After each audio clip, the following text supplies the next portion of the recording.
First complete rejection, now willingness to negotiate. The Brexit negotiations between Great Britain and the EU in the past few weeks have been a smear tragedy, as we would say in Germany. Now the government of Prime Minister Boris Johnson wants to negotiate.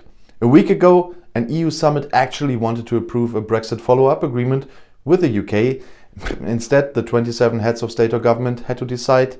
The European Council recalls that the transition period will end on December 31st and notes with concern that progress on key issues of particular interest to the Union is still not going on and agreement is sufficient.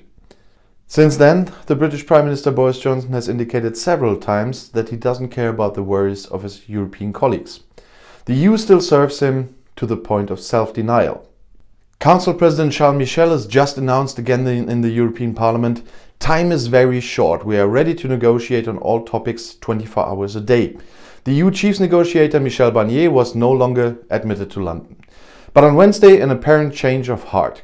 The UK wants to continue the stop talks on a Brexit trade agreement with the European Union, the British government announced. The Mirage negotiations apparently continue. Even next year, after the chaos of a hard Brexit had begun, an agreement could still be struggled with. It was already heard in Brussels. Why is the EU clinging to the apparently unreal hope that its efforts may not be in vain? Because people in Brussels want to know that a play is being performed in London. The chairman of the group of the Conservative European People's Party in the European Parliament, Manfred Weber, bluntly named it that way. In truth, according to EU diplomats in Brussels, there has recently been movement on almost all the points of contention, but unfortunately not yet with the darned fishing rights. And even on this sensitive issue, EU chief negotiator Michel Barnier had found compromise lines last week, including in his own EU ranks. So what is the theatrical thunder from London? Johnson critics in Brussels still see this as an attempt to tease out the maximum concessions from the EU in a very, very last round of poker. If this is the British calculation, then he has hit the wrong person in the person of Michel Barnier. The Frenchman has repeatedly emphasized that there will be no agreement at any price.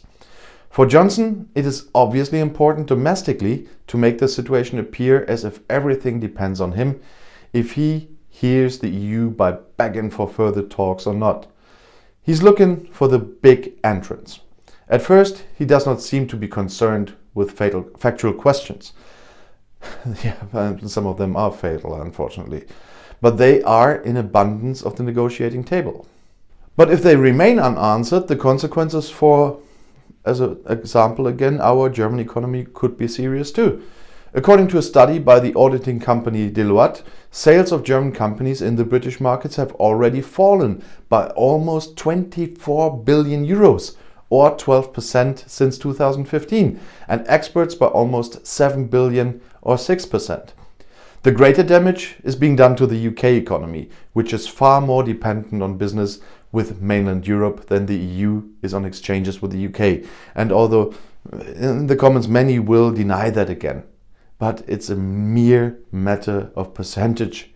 You have a look who needs, forget it. I can't get it into your head anyway. The London government is preparing local companies for an emergency, which they euphemistically call New Start. If it turns out to be a belly landing, smack comedian Johnson is responsible for a tangible tragedy.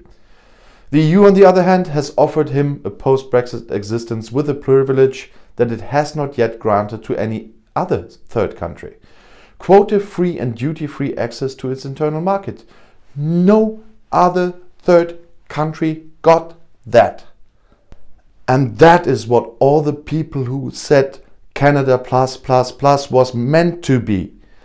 Not what you want it to be when you quote these people. That's what they always meant. That is something even Canada does not have. A complete quota-free and tariff-free access. And that's what they always meant with Canada plus plus plus. But you love to misquote these people, I know. It is fair that rules must apply to this. For example, so that no goods of dubious quality can enter this market as imports via the United Kingdom. It is also that Great Britain wants to be in control of fishing quotas in its own territorial waters. Yeah, Somehow, one would think a balance should be found with more goodwill. But Johnson has missed this goodwill on the part of the EU so far, and they in turn missed that from him. It is now up to the story to clarify the question of guilt from January 1st, 2021, if nothing happens.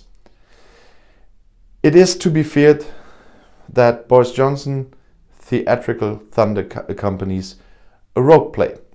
And if you now want to know more about European politics or global politics, YouTube has chosen another of my videos right here for you in the end screen, right next to your chance to subscribe to my channel. I'll see you in my next video or tomorrow in the first premiere on this channel at 4 p.m. CET. Click and enjoy und viel Spaß!